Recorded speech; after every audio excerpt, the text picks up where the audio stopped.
super choppy there. Holy shit. Let's go, Rider Nation. I'm ready. I'm ready. Yeah, here we go. Here we go. Get the feeling now. Get 'em high, get 'em low. 'Cause we're dealing now. Everybody's giving it all they got. 'Cause we're ready. Welcome to the Piffles podcast, your Saskatchewan Roughriders fan podcast. Thanks for joining us here this week. You got me. I'm Alex. I'm Steve.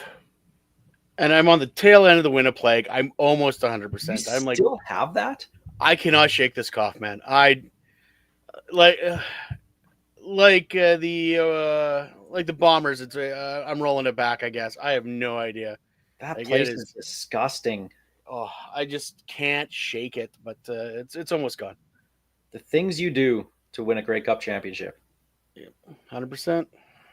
You should I'd do it again. I would do it again. You should get a Grey Cup ring. I should. You should. But Steve, apparently only one of us is cool enough to get a ring. only Steve gets championship rings around That's here. okay. That's okay. I don't think he hears. It looks like he's frozen. There he is. There he goes. No, what I missed? Sorry, my internet cut out. Making fun of you and your championship ring. We're actually setting you up to show off your new ring, and then you Yeah, froze there us. it is. Yes, Yeah, the Regina Red Sox. Yeah. You did Get a such good shot of job that one. of helping the team win there, Steve. Hey, You did who more was than gonna me. keep score if I didn't. You did more than me. I'll give you that. Literally, If I don't anyone keep that the can- score, did the game actually happen? Touche. Probably. Touche. Thanks for joining us this week. Give us a follow on social media at Piffles Pod. I'm at Real Alex D. You can find me at Safamod. And as always, I do not need nor want your pity follows at Greg on Sports. And as always, thanks for listening on your favorite podcast platform, watching on YouTube, watching on SaskTel, Max TV, on demand, watching the live stream as we go. Piffles Podcast is brought to you by Dairy Queen on Elphinstone Street and Sask Drive in Regina. And we're also proud to be sponsored by Kathy Festian of Royal LePage Next Level, Churchill Brewing Company, District 306, Regina's Tactical Laser Tag Experience, Bigfoot Vodka, and Creasy's Premium Home Leisure Jacuzzi Spas. Not a lot going on in Riderville right now other than pure speculation. But this is your weekly reminder that we are the Grey Cup champions. Time for the opening kickoff. Maybe.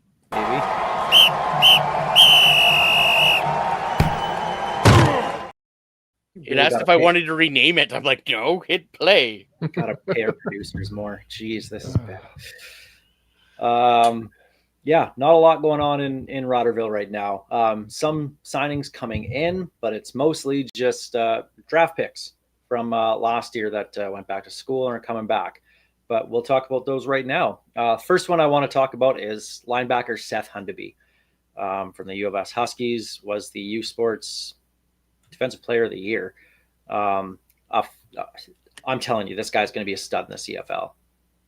He is going to be a very good one. After talking to him and seeing him at the combine, watching him stand out, he really stood out above just about everybody else. He's a big dude, but man, he can fly and he can hit. This is a guy who's not afraid of contact either. This is one guy I am excited to see in green and white next year, I guess. Definitely after the combine, I was definitely on the defensive side excited about Hundeby or Finley. Obviously, Finley is doing very well in BC. So here's hoping that Hundeby is as good as advertised because he looked great at the combine. Honestly, if it wasn't for the fact that everybody knew he was going back to school last year, he would have been drafted. What was he, a third-round pick or fourth-round pick? Fourth round. Yeah, would have been a first or second rounder without question. And we saw that as he progressed through his last season in college. So getting the best defensive player in youth sports is never a bad thing. And you look at the draft that they had and what's, the names that are to come. We can't say anything but good things about Jeremy O'Day's Canadian drafting at this point. Oh, I'm sure someone will find something to say, but they'll be Terrell Jana and Maitland Riley. Let Justin McInnes walk away. Yeah. To be fair, Justin McInnis wasn't Justin McInnis till his second year in BC. Yeah, I mean, you can't fault him for that, right? No. Can't make the club in the tub, and he was in there way too often for my liking. One guy who's right now in a starting position with the Rough Riders, and we're going to be talking receivers in a little bit. Daniel Weeb, again from the U of S with the Huskies, a guy who is small in stature but makes big-time plays, can return kicks as well, too. This is a guy who's probably going to have maybe not a significant role, but he's going to have a role coming out of the gates here in 2026. He was having a really good season this year in U Sports until he got nicked up a little bit. But he toughed it out. He fought through injury and adversity. I know a lot of people had them on the short list for the Heck Right, and obviously the injury slowed him down. So once again, another very good pick out of that U of S. At this point, given the last few years and the guys that we've taken at Canadian receiver, I'm just going to assume that at some point in the next couple of years, Weeb is going to be a 1,000-yard receiver, potential all-star, and somebody that we're going to put on that must-sign list when he's a free agent again in a few years. You can't say anything. Like, look at the guys: Samuel Emelis, Keon Schaefer-Baker. The list goes on, and you're gonna see Daniel Weeb's name on there. On that list before too long. Another signing, last year's draft pick, was it second round? Eric Anderson, offensive line, the top-rated O lineman in U Sports. Down lineman, because they do both the defensive and offensive line as the same award. Yes. So. Yes, again, for they started 4 Americans in the playoffs. The Riders did on that O-line. I don't imagine we're going to go with 4 Americans at least to start the 2026 season. I can't see that being the plan. We'll get into that as we get to through the off season and talk about the O-line. But not saying Eric Anderson's going to be a starter right away, but this guy's got pretty good collegiate background here, and hopefully we can see some good stuff from him over the next couple of years. Yeah, you definitely want to get another Canadian on that offensive line just for ratio reasons. Don't get me wrong, we had the flexibility, and I'm glad we did what we did in the playoffs, but at some point it's unsustainable, especially when you've got this many Canadian receivers. They start going down, and especially defensive side, having Devon Campbell helped flip that ratio. Lord forbid if we can't get another Canadian corner, you can't do 4 Americans. It's just damn near impossible. And let's be honest, the one thing the last few years, or realistically the last few generations, has taught us is you can never have too many Canadian offensive linemen and too many talented Canadian offensive linemen. So, hope he builds into something great. You don't expect much out of an O lineman year one, but again, you're getting the top U Sports down lineman in football. So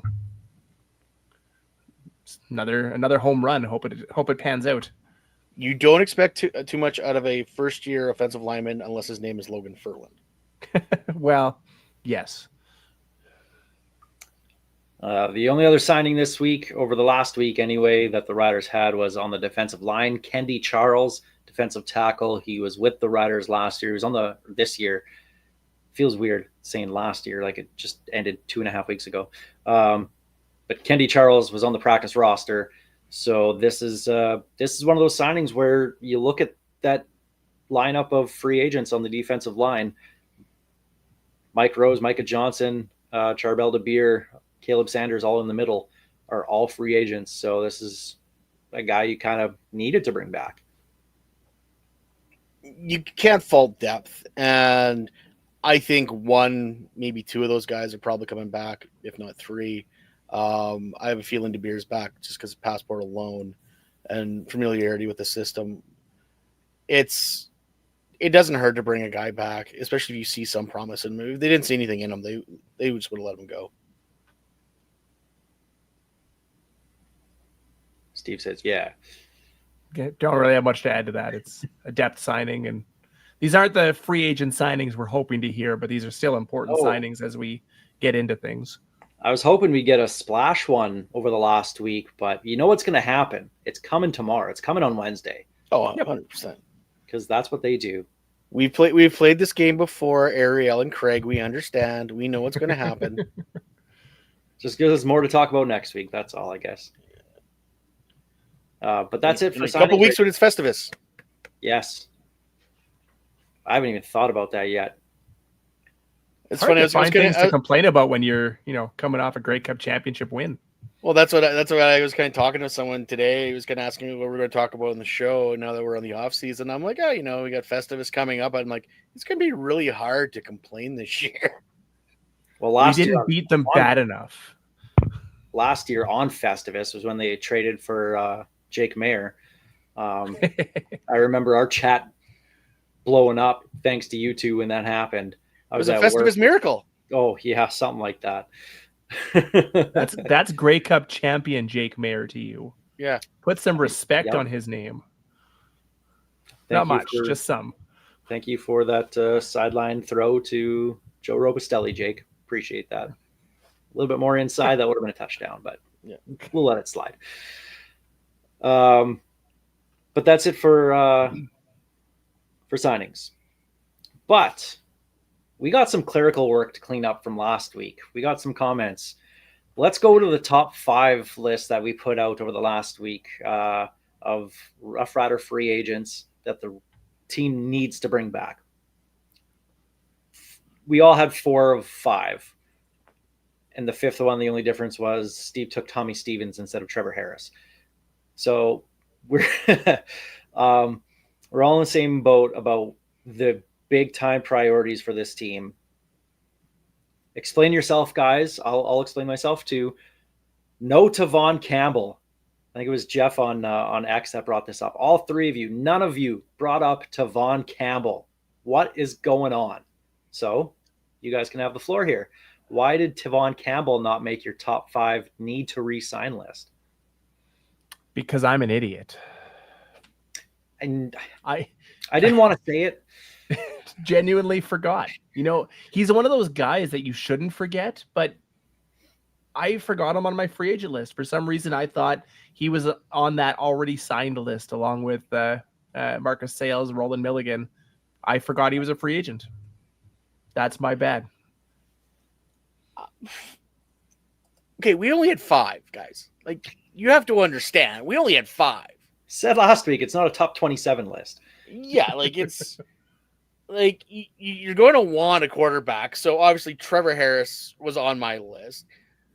Yoshi, both his leadership and his play got him on the list. Sam Emmels's production got him on the list. Like, who are you going to ask me to take off? AJ Allen? Anytime there was a big play, AJ Allen was involved. Was Tavon Campbell made some big plays? Yeah, he also got burnt a lot too. And he got hurt and was out for a substantial part of the season. I'm not saying I don't want the guy. He's just not in my top 5. We're talking like 6 or 7. So I'm not doing it. Tell me your top 5 list. If it's 5 Tavon Campbell's, okay, we can have that conversation. But come on. This is the problem you have when you have a list of guys who could put up together a starting roster on the majority of teams in the CFL. You're going to miss some names. You're going to have some question marks, but there's no really arguing with the 5 that we put out. I mean, Tommy Stevens, maybe I take Tavon Campbell over Tommy Stevens, but I've lived through that horrible short yardage era from 2018 to 2025 or 2024. I'm not doing that again, ever. That was horrible. So my reasoning goes a little bit further than that. Tavon Campbell would be number 6 on my list. But I look at it and I look at the defensive backfield and who's a free agent. Nelson Lacombo, Jackson Ford, both free agents. I'm assuming both of them are back and the safety position goes back to being a Canadian spot. Yeah. All of a sudden with your Grey Cup roster, that cornerback and the safety, you can flop that. You have Benny Sapp Jr. or the third. You have Sheldrick Redwine. Yeah. You have Nafiz Lyon on the roster as well, too, all signed for next year. we've seen Sap and Redwine. They can play. These guys they're good players. So one of them might take that DeMarcus Fields spot. One of them could play corner as well too. You have Sales and Milligan, so you're not really losing. You're losing flexibility with the ratio with Devon, assuming that you wanted to go with a Nelson Lacombo, Jackson Ford, whoever, a Canadian at safety, and Tavon Campbell at corner. So yeah, you would lose the ratio flexibility there. But I also think, yeah, they're probably going to go with at least a second Canadian offensive lineman. So as great of a player as he is, and he really, really was great this year, and I really hope he's back. Again, he's number 6 on my list. He doesn't crack that top 5 because I can see the reasons why you would let him go. Like, Sapp legitimately played in his position when he was out at the tail end of that season. So, and he didn't look bad. And like, did he get as many interceptions as Devon Campbell did? No. Did he get burnt as bad as Devon Campbell did? No. So it's serviceable. It's going to cost you less because there's going to be other guys that are going to need a pay increase. Hell, Tyson Philpott just is the highest paid Canadian receiver now at what, 260? Yeah, 270. 275 and 280 for next year. Like, Sam Emilus is looking at that and going, okay, well, I guess my floor is like 250, 260. Like, yeah, well, we'll talk about that in a little bit because I think Emilus's floor is higher than that. Well, no, I agree. It probably should be higher than that, but I'm just saying, like, even if you get a hometown discount after a Grey Cup, like, he needs at least an $80,000 pay increase, at least. So you got to find that money somewhere. And I think this could be a spot where you do find it. You have the potential to play 2 guys on rookie contracts that have had significant playing time, that have shown well in that playing time with Sap and Redwine. So you pair those guys with your Marcus Sales at the other corner, Roland Milligan, the MOP, right? Like, and then whatever your plan is at safety. I mean, that's still a pretty good looking defensive backfield, and it's going to be significantly cheaper. So, I mean, might be throwing it out there just as topics of discussion, but Jeremy O'Days has to think about stuff like this. And there, no doubt stuff like this is going to come into his decisions on who they're going to give offers to and who they're not going to give offers to. Like, don't get me wrong. Like, I can see a bunch of fans going, well, come on, guys. We just won a Grey Cup. Like, let's run it back. They want to bring everyone back. You literally cannot. Like, these guys' playing careers are short. Take the money. Like, I'll never fault a guy for taking the money. Especially if his name's Darian Durant and he takes that money in Winnipeg. We're going to talk about money coming up in a little bit too, but one other thing in the opening kickoff I wanted to get to was we talked about quarterbacks last week in the free agents, and we've kind of thrown out some names about succession plans and whatnot. And there was one name I omitted just because I didn't even realize that he was a free agent, and I didn't really look that deep at it from another team. So I'm going to throw out this name to you guys, and let me know what you think. Is this a guy, if he makes it to free agency, would you send him an offer? Chase Bryce out of BC. This is a guy who was the third stringer last year behind, for whatever reason, Jeremiah Mazzoli. He's only 27 years old. The guy was born in 1998. God, I'm old. Yes, you are. Was 3 of 4 for 29 yards this year. Last year, 22 of 29, 232 and a touchdown. And you go back to it, I think that was against us as well, too. So we'd actually have 9 of 14 for 92 yards in 2024 against the Riders. So, I mean, they have a little bit of film on them against this Corey Mace defense. But something like that. He's had a couple of years now in BC to kind of groom and learn the game. He's not going to take the field anytime soon with Nathan Rourke in there. This is a guy who, okay, maybe he could compete for the backup position here. And all of a sudden, there's your guy behind Trevor Harris. Thoughts? You just want Jake Mayer off this team. That's all this is. This is give me anyone to get Jake Mayer out of here. Maybe a little bit. I don't hate it. The film, obviously the film on him is short. It's small. There's a little bit out there. Last quarterback we signed from BC turned out not bad. For a little bit. Anyway. Yep. So I don't necessarily hate it. Honestly, compared to what we got besides Trevor Harris, if Trevor Harris does come back, it's not worse. We know what Jake Mayer is. Jake Mayer was serviceable, but once again, if he could hit better throws, maybe like we should have the times that he did play, we should have blown some guys out of the water, and he just couldn't make the throws he needed to make. And I really don't think Jack Cohn's it. I know they were high on him last year, but he didn't show anything the times he got in this year. So I couldn't be any more meh on that option. I'm sorry. We don't really know enough about him to get excited. You know, you see the little bits and pieces from some backups every now and again, but what he has shown has been solid. But again, it's a backup quarterback against the Riders, so let's maybe take a step back and realize that's they become Hall of Famers. It worked for Davis Alexander.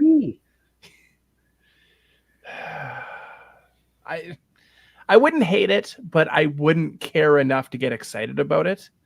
But again, I'm with Greg. I don't think fan club guy. Well, if he does something in preseason, I might get his jersey. But I'm with Greg that Jack Cohn ain't it. I think we've seen enough of that to know that he's at least not something you want going into a Grey Cup year in 2027.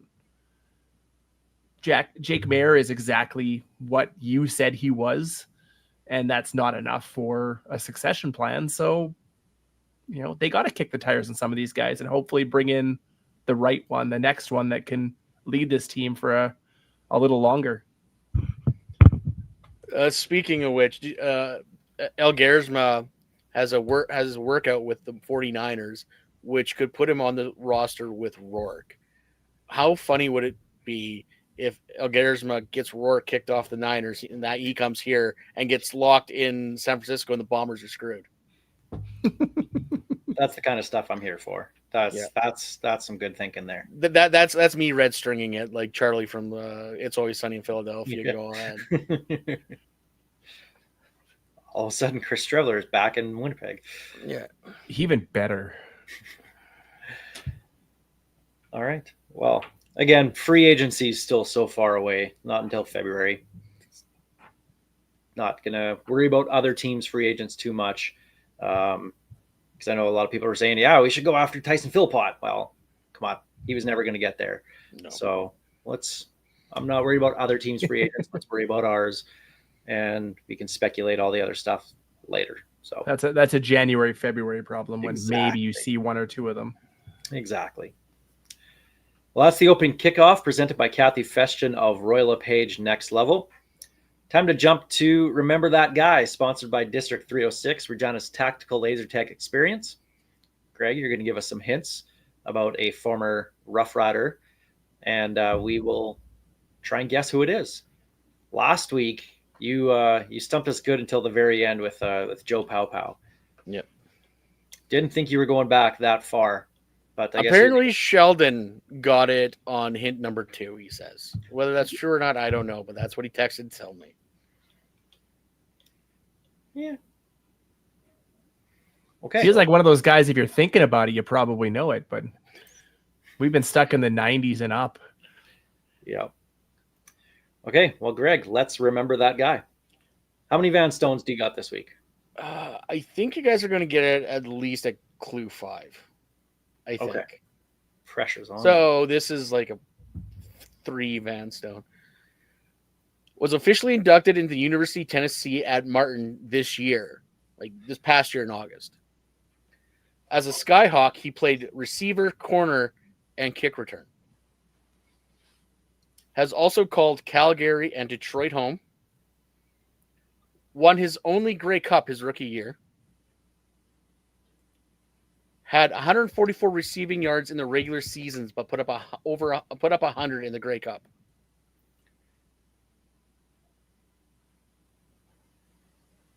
And he truly is that guy. I am so blanking on this. I should know this. Mark Guy. I have. Oh, Yep. Rob Van Stone's just mad at us right now. Probably. and we deserve it. Well, you just rip through those and you don't leave us any time to think about it. That's my excuse this week. Yeah, that's what it is. I'm just gonna go back to the top 5 list. I'm just an idiot. Man, Yeah, Mark, he only played 2 years here. Of course, 89 was his rookie season. Came out of University of Tennessee at Martin. Actually, he started as a receiver. They converted him to cornerback, and then when he came to the CFL, they put him back as a receiver. good thing. Yeah, and then so in '89 he had 144 receiving yards all regular season, and then the Grey Cup he decided to hang 100 on the Ticats. Yeah, I'm gonna have the most clutch catches in Yeah. the season, and put us in field goal position. And then the following year he had a less than stellar season, and they released him midway through. Calgary picked him up. Yeah, And then he ended up in the Arena League for the Detroit Drive. And that's where he finished his career.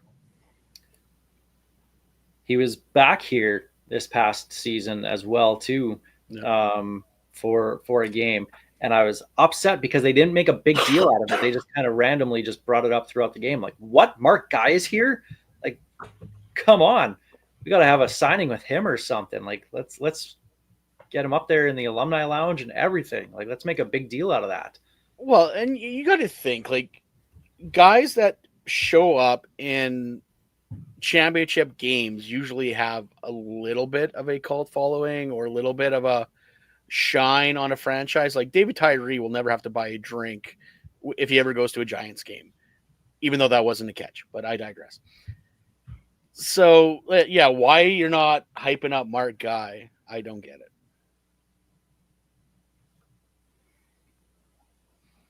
Yeah, And you guys did not remember that guy. no, we did not. Not this You've been week. waiting to use that line for that, haven't you? Oh, I've been sitting on Mark Guy for a while.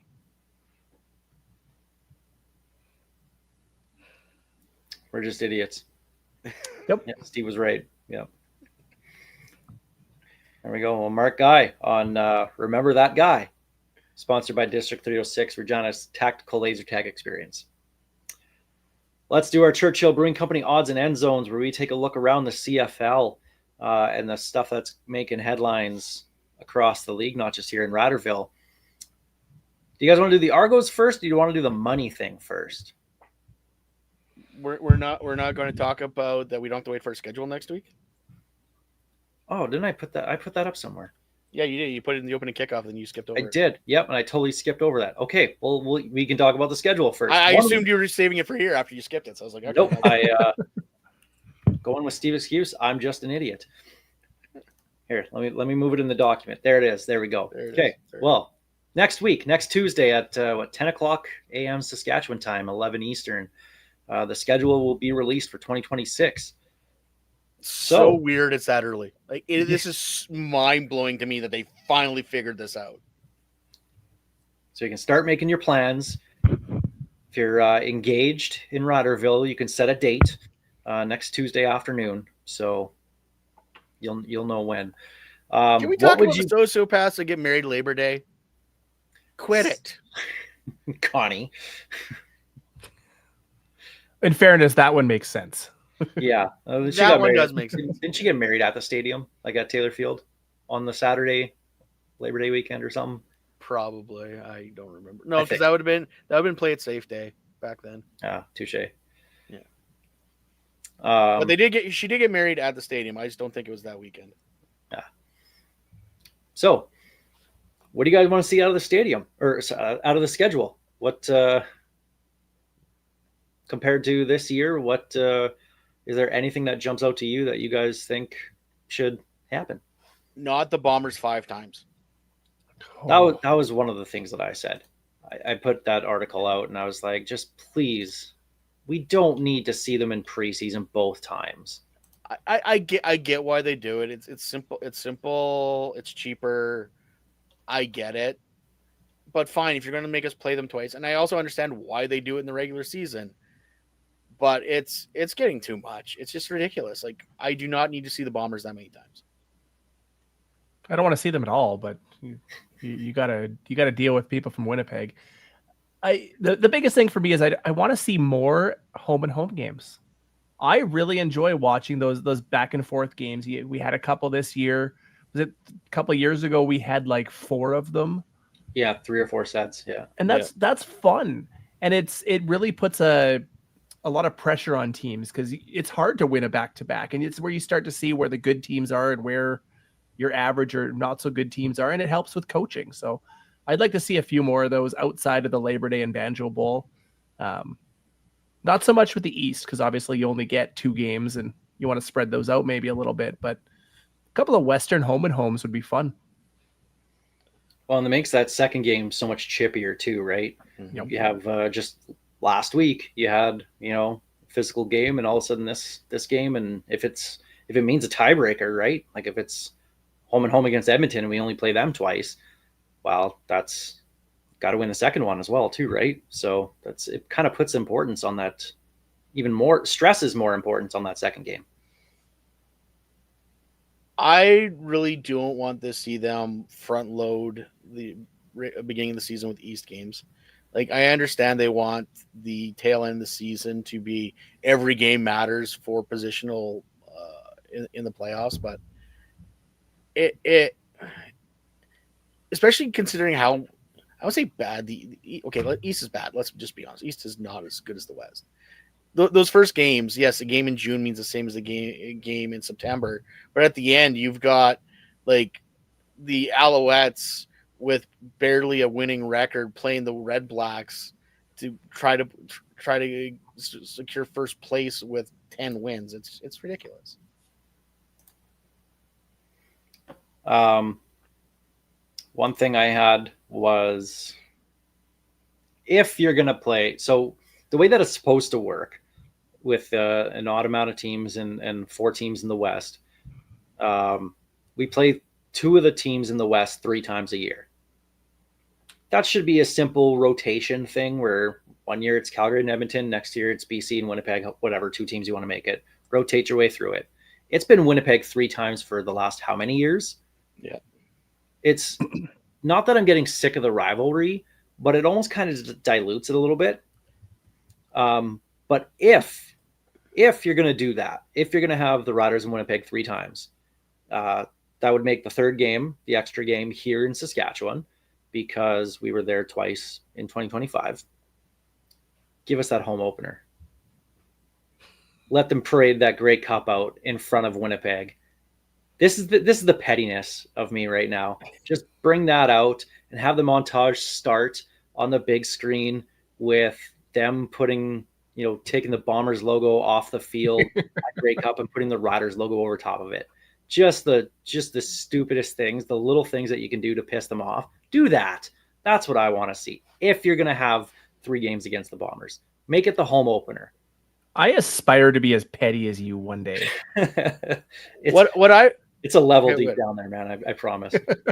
What I actually would love to see is they're going to do the Thursday night kickoff as they always do now. I think the first Friday night game should be the Riders home opener, or if you're not going to start the Riders at home to begin the season, send them to Montreal. Do a Grey Cup rematch off the hop. Like, why not? Like, there's your main event for the first week. Like, there's your story, easy storylines, easy everything, right? So, one thing I want to see is moving the Banjo Bowl to Saturday night. Make it that third game. I know why it's the second game of that triple header, because you're going to get the most amount of eyes in that time frame, and hopefully you get people tuning in late to the first game and they stick around for that last game. But give us that night game. You allow people to travel better. If you just want to make it a day trip, or you want to go up the day of and come back the next day, you don't want to leave at 4 a.m.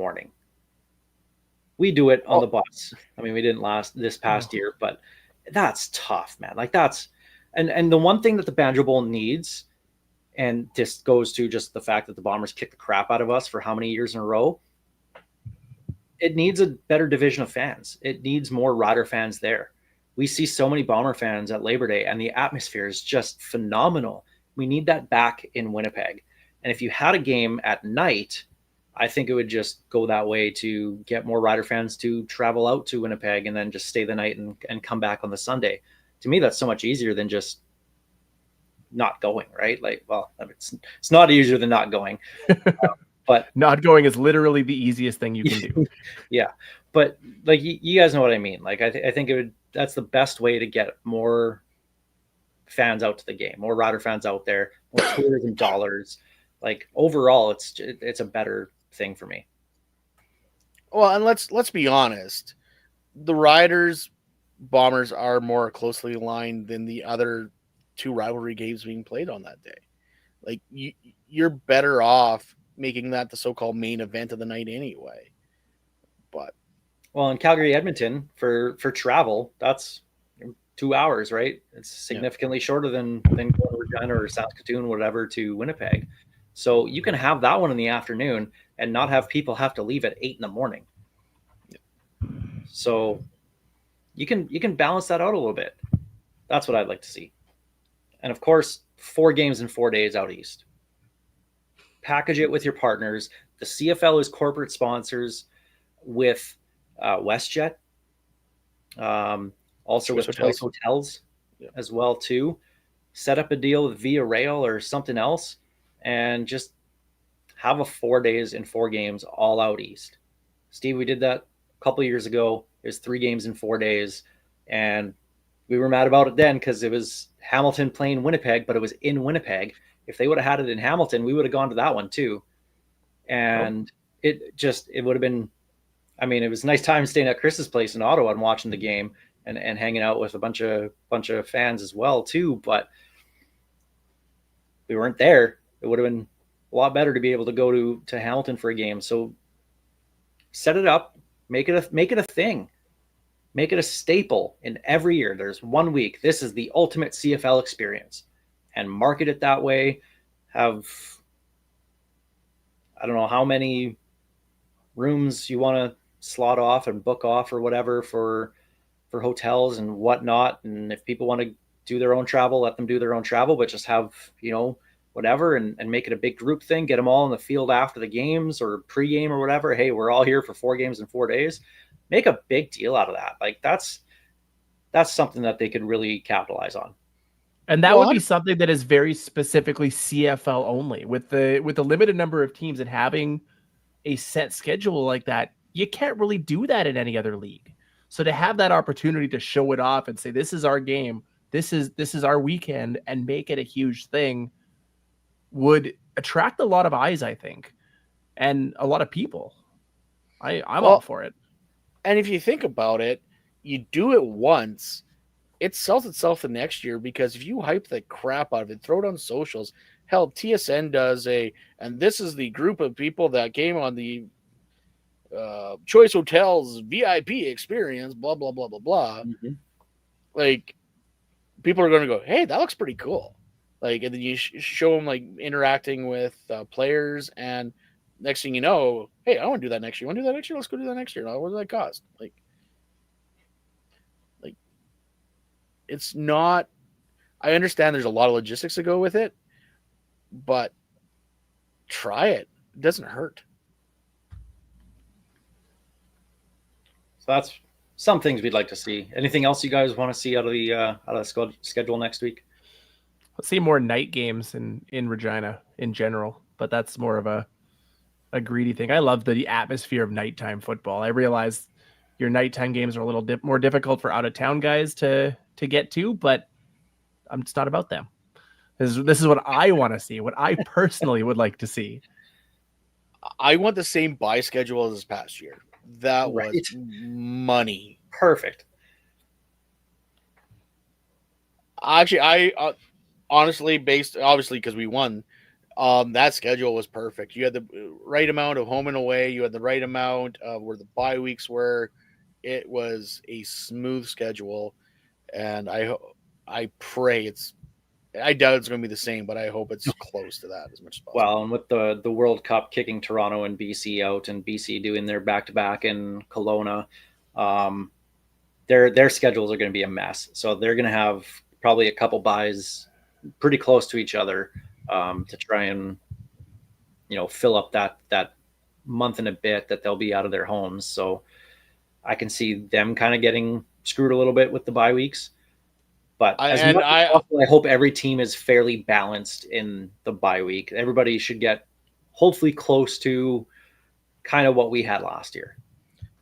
I still think what's going to happen with Toronto is they're going to have a home and home here in back-to-back weeks. It makes the most sense. Like I don't see them having Toronto travel and not stay in Regina because it just seems ridiculous. So Chad Kelly in Regina. I cannot wait for that. Oh my God. Oh, him on the Dudney Strip. He's going to that country bar. That's exactly where he's going. Disaster written all over it.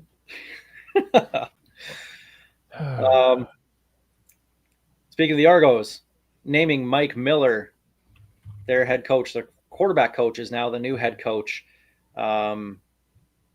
Okay. Interesting quote by Pinball Clemens saying, yeah, we obviously went and looked outside the organization first, but we came back and we found the guy.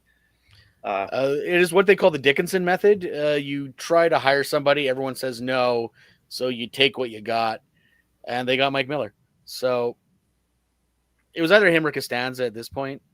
I think both guys could be good. Miller does have a pretty good resume behind him with the Arizona Cardinals for a number of years as well too before coming back up here.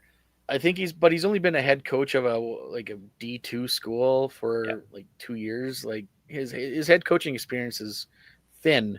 Don't get me wrong, Corey Mace's was too, but it's once again, it looks this is the same problem the Riders had a couple years ago.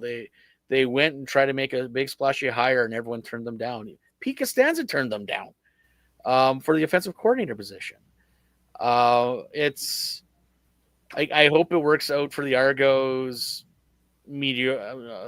Kind of good for the Argos. Obviously not very well for the Argos, but the fact remains is they were talking about Ken Austin coming back. They flew O'Shea out to interview him. They tried to steal Steinauer from the Ticats to be the general manager. Like things are not good in Argo world right now. My favorite part about this is now going to all these posts with Mike Miller's hiring and seeing Argos fans do the same thing that we did when Craig Dickinson was hired and try to paint this as well as you can. And it may work out. It's nothing against Mike Miller, but there's no way that he was their first choice. There were too many names out there that were being brought in. You had your Kent Austins, your Mike O'Shea's, your Corey Mace's, all of that. They're not making those calls and having those interviews if the guy they want is already in the organization. So it was a Dickinson hire. It may work out well, but I'm laughing at the similarities between what happened with Dickinson and what happened with Mike Miller. The two greatest words in the English language are "d" and "fault." Like I said, and if you look at Craig Dickinson's track record his first year of the Riders, it looked really good. We thought we found lightning in a bottle. He was also hired in January after every other coaching staff was announced though, right? Nobody else was available. Oh no, and that's exactly it. The Riders everybody was available for Toronto. Yeah, and the Riders asked if can we please O'Day was doing begging Sideshow Bob to leave. Can we please just talk to this guy? And everyone shut them down as they should because their coaching rosters were set. Well, they were going right into free agency too. So that's you want all your coaches' input on that. Yeah. So obviously that's how we got stuck with Dickinson. And like I said, for the first year, it looked good. Literally, we had a reject head coach and a guy that was the short yardage quarterback for BC, And for some reason, we were first in the West, like lightning in a bottle. But you got the situation where the Argos could, like you said, could hire anyone they wanted. No one wanted it. They got a starting quarterback that didn't play last year, who's looking to probably play this year. And you have to think part of the reason was Chad's our quarterback. You know how to talk to this guy. Congratulations, you're head coach. Yeah, looking at potentially Mike O'Shea. Chad Kelly's not a Mike O'Shea type guy. So I can see a lot of other candidates looking and saying, you know what, Chad Kelly's not my guy. And Toronto's like, okay, well, he kind of is. So congratulations, Mike. You're next up. Hey, bud, they brought Huffman. They brought Huffman. That was the interesting thing, bringing John Huffnagel in as a senior advisor. He's been kind of doing that role for the Stampeders since, stepping out of that prominent role. That one was interesting.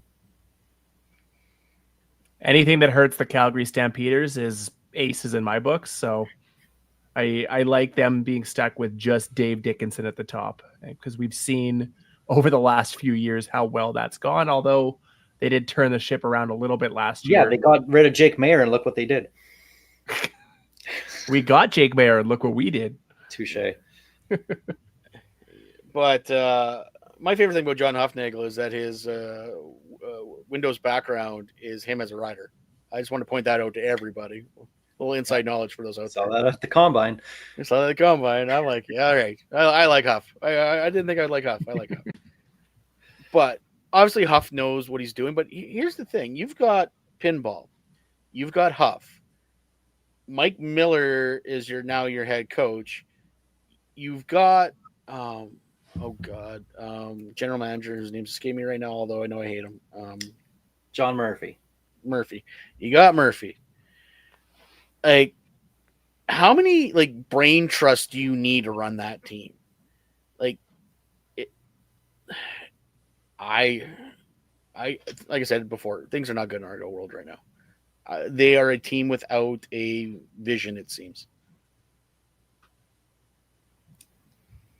You know what? We'll hold off on the money thing for next week. We're going to talk about the CFLPA considering making players' salaries public.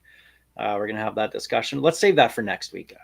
I kind of want to get into that a little bit because I want to ask you guys if it's a good or bad thing, and I have a kind of a long-winded reason why I'm on one side of the fence and not the other. So think about that over the next week, guys. Oh, homework! You're giving me homework. Oh, thanks. Yeah. Sorry.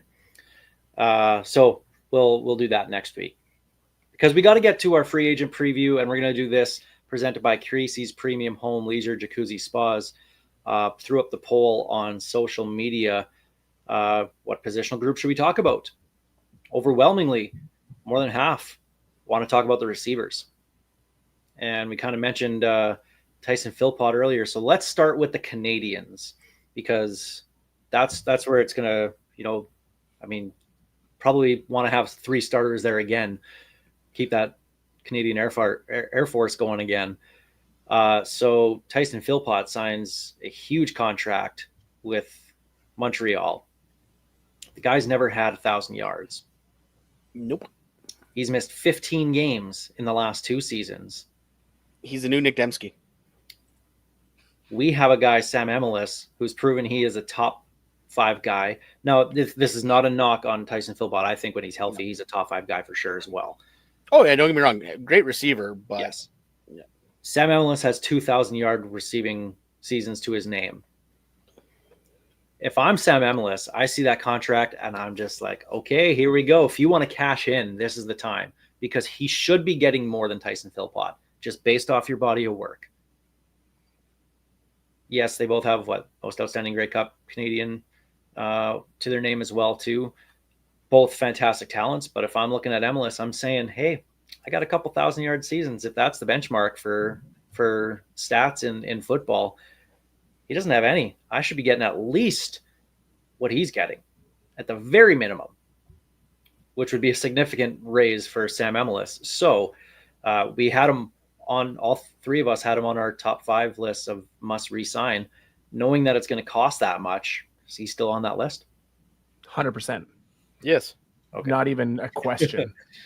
You hand him an open checkbook and say, what will it take to keep you here? And you build your team around your we can't top do that tier with Tommy Canadian Neal receiver. anymore? No, Damn. Tommy can have a nice, He has a cap on his salary. There's only a couple of zeros allowed, and the first number has to be a 1. Yeah, no, MLS is definitely the guy you want to keep in house. I'm actually shocked. Like, don't get me wrong. Like, we're going to talk about Dante Myers getting a look in the NFL. I'm surprised there's been no rumblings about MLS getting a look, because he's, unlike Myers, he's got the size as well. Mm-hmm. So, that said, yeah, like I said, 250, 260 is probably his floor, and that's hometown discount style. But yeah, I could easily see him matching, if not beating, Philpott's contract, especially if he signs for multiple years. The only way I see him getting more is if he's really looking to cash in. I'm hoping that he takes a bit of a hometown Grey Cup discount, but we've said it time and time again, you can't fault a guy for going to get paid. Football careers are short. If someone's willing to give him 300, best of luck next year, but you got to let him walk at that point too. So maybe it's not quite an open checkbook. I guess I've mentally put a cap on it. Here's an interesting one. Kian Schaffer-Baker.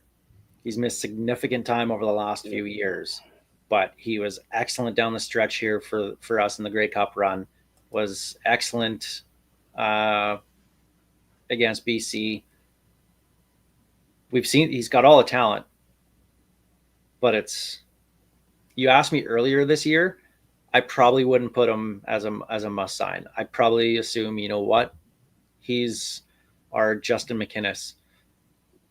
Just the injury history is too much, but I think his value is so high to this organization as a whole, just in terms of like marketing and everything. He's one of the top 3 most popular players for sure on the team, if not number 1. Like, it's him and AJ Ouellette. Those are the 2 most popular players on this team. And I don't know how you can walk away now, especially if you're going to have the 3 Canadian receivers. Let's assume Sam Emilus is there. Tommy Neal's a very good starting Canadian now. We know that, but is Mitch Picton going to be back? You look at who's behind them. You have Del Duncan Busby, who kind of regressed at the end of this season, but give him another year, see what happens. Otherwise, you just have Deshaun Mims and Daniel Weeb. Ajoa Joe. Sorry. To me, the biggest problem is, and you talked about with Tyson Philpott, is his availability. He has been hurt a bunch over the last few years. And if you had to choose between Sam Emilus and Kian Schaffer-Baker right now, is there a choice? Because you're likely having to pick one or the other at the amount of money they're going to make when you combine some of the other receivers that are going to be due a raise. Because we got a few more names on this list that are going to be asking for a lot more money than their salaries in 2025. So that money has to come from somewhere. And this team showed they could play without Kian Schaffer-Baker. To me, they struggled more without Sam Emilus. They could play without Sam Emilus, though, too. Yeah.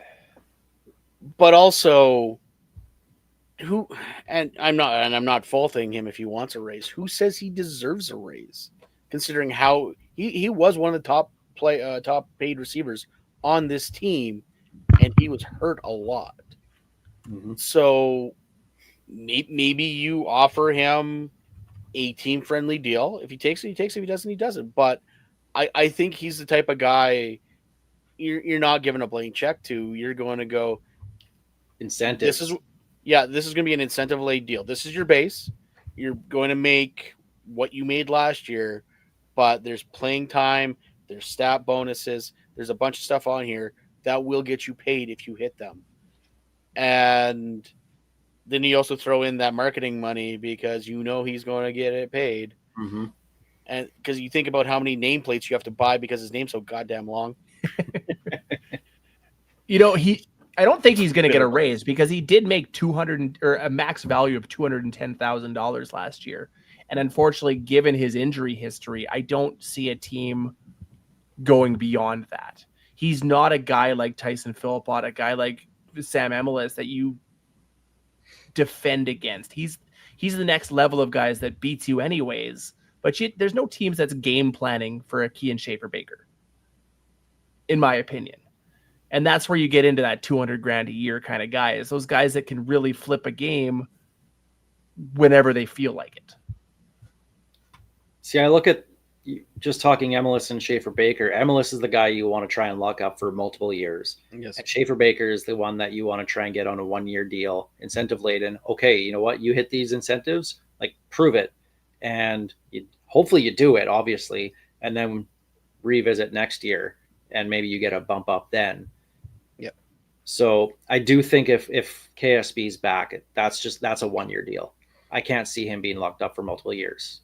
I think there's too many variables on that. I mean, the good news is that Sean Bain Jr.'s money is probably coming off the books, which still bugs me because they could have saved a boatload of money on the salary management system. Thank you. By not gaming him when they clearly had no intention of playing him at all. So they could have saved a little bit of money and, maybe give KSB or Emilus an upfront bonus counting against the 2025 cap. But here's the thing. And this is me just speculating. A guy going on the 6th game has to agree to go on the 6th game. Yes. So maybe he said no. Yeah, it's very possible.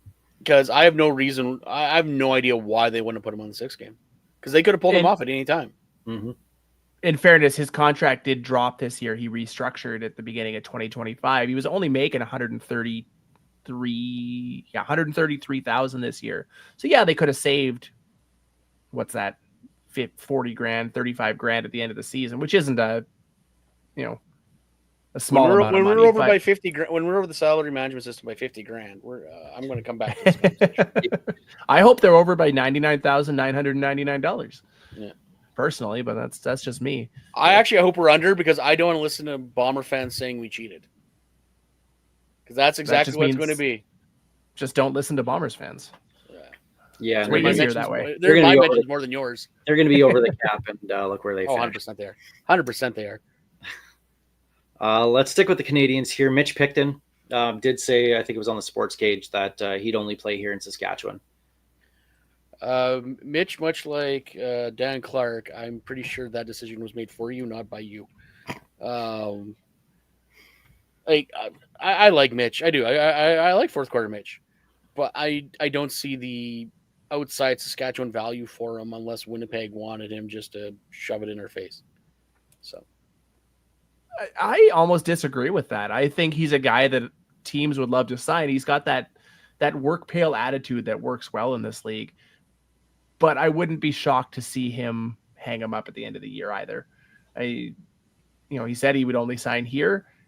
I see the Riders offering him something to stick around because he does provide that value. And the one thing Dickinson did say that I appreciate was that Mitch Picton was that kind of guy that was too good of a backup to be a starter. He can jump into all of those roles, and you need guys like that, playing at a lower contract value. So I wouldn't hate to see him back, but I also, don't expect him back. But also, let's be honest, you could see how the team valued him because they let him get all the way to free agency last year and then still took their time signing. Like it was a no doubt that they were probably going to sign him, but like I said, there wasn't a fire sale on everyone trying to bring Mitch Picton into their fold. Tommy Neild. Obviously, I think we're all in agreement that it'd be great to have him back, especially with how he played the last number of weeks. I mean, he's the West final hero, right? So, I mean, and then put us up on the 1 yard line to start the second half in the Grey Cup. So, Neild, obviously, yes, going to get a raise, deserves it. Hopefully, it's not a significant high number that forces a tough decision elsewhere, but hopefully it's a number where it's works out beneficial for both, because I really want Tommy Neal back. Well, he's another one. He was 91,000 last year, almost 92. I can't imagine he's going to get a huge raise, because he was big down the stretch, but he's still what was he? How many yards? 400, 500? Yeah. It's he showed he's got the talent to be a solid Canadian receiver in this league, so he will get a raise, but I don't think it'll be a hefty enough one that they gotta find cuts elsewhere to make it happen.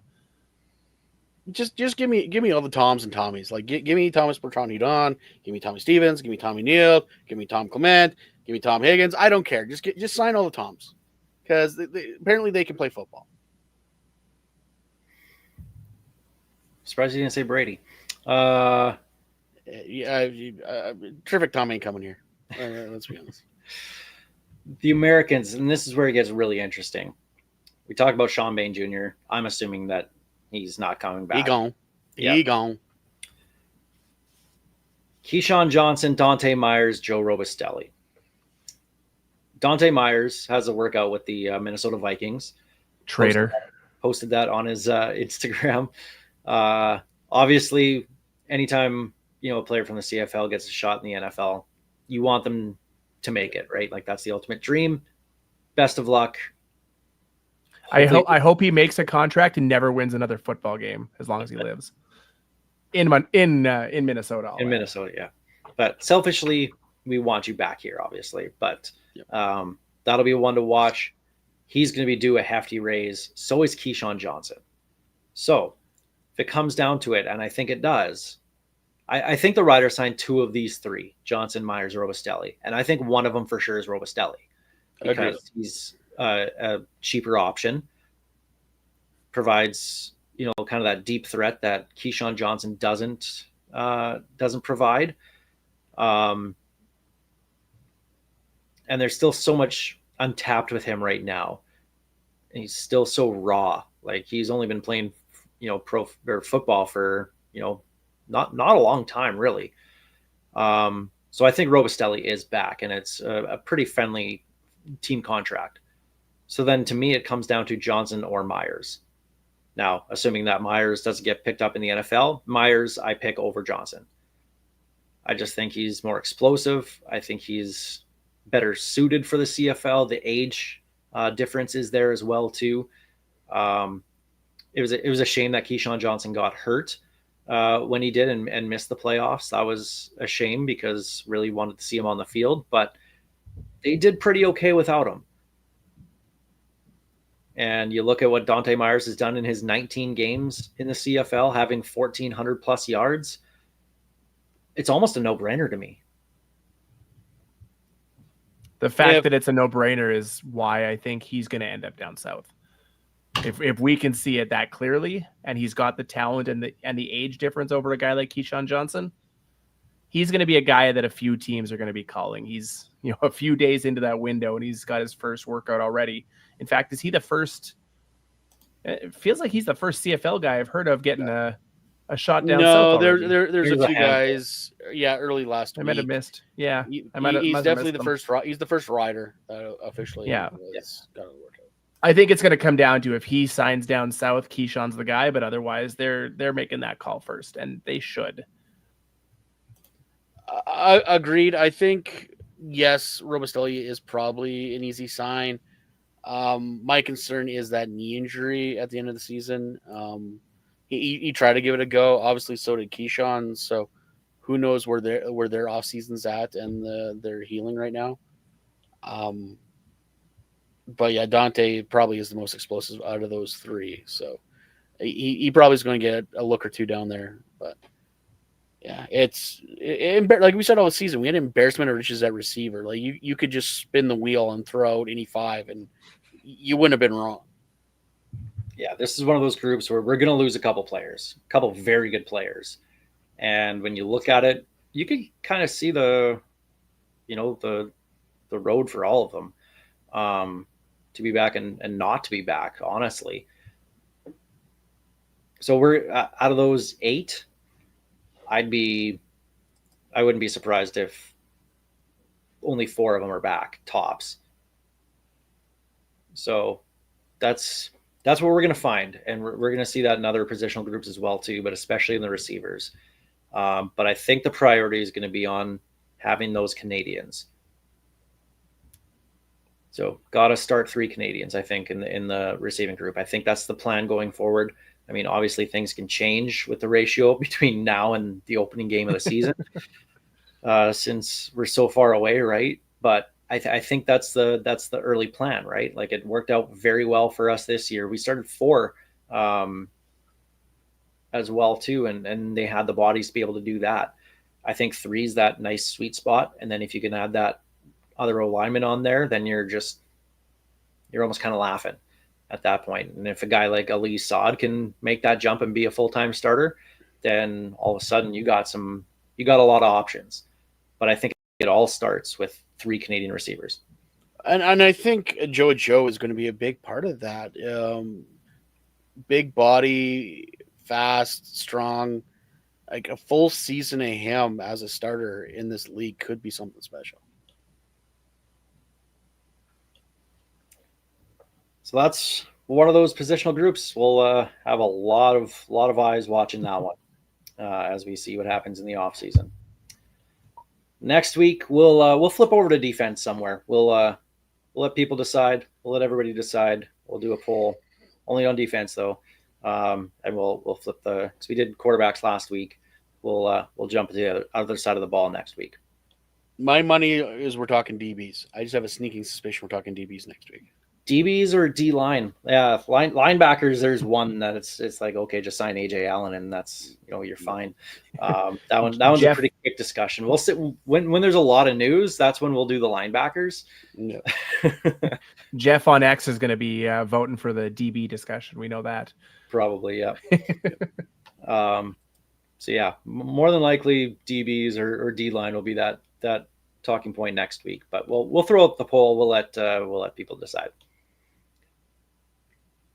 But I think unless you guys got something else, I'm good this week. That's what I got. I got to go to bed, man. I got to wake up. I was going to say we went later than we usually do. So someone had to get a championship ring. Yeah, this one? Yeah, that one. that one. Sorry, that finger, not all of us. Yeah, Here, it fits.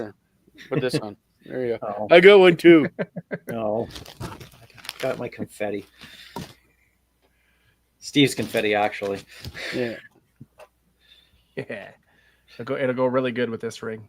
Shame the Blue Jays couldn't have done something. Could have been Riders, Blue Jays, Red Sox, and Penguins in June.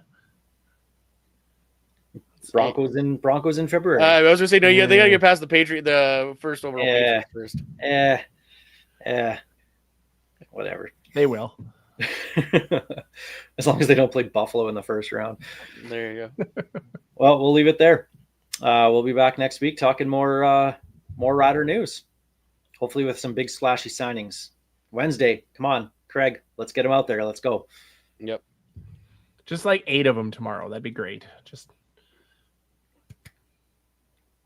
cut the top 8 off our top 27 list. All right. Well, Piffles Podcast is brought to you by our great friends at Dairy Queen on Elphinstone Street and Sass Drive in Regina. Special thanks, as always, to Kathy Festian of Royal LePage Next Level, Churchill Brewing Company, District 306, Regina's tactical laser tag experience, Bigfoot Vodka, and Creasy's Premium Home Leisure Jacuzzi Spas for their support, making the show possible. Thanks for listening wherever you get your podcasts, watching on the live stream on Facebook, X, or YouTube, or on SaskTel Max TV on demand. We appreciate it. This is Ghost Behind Your Mind by Tyler Gilbert.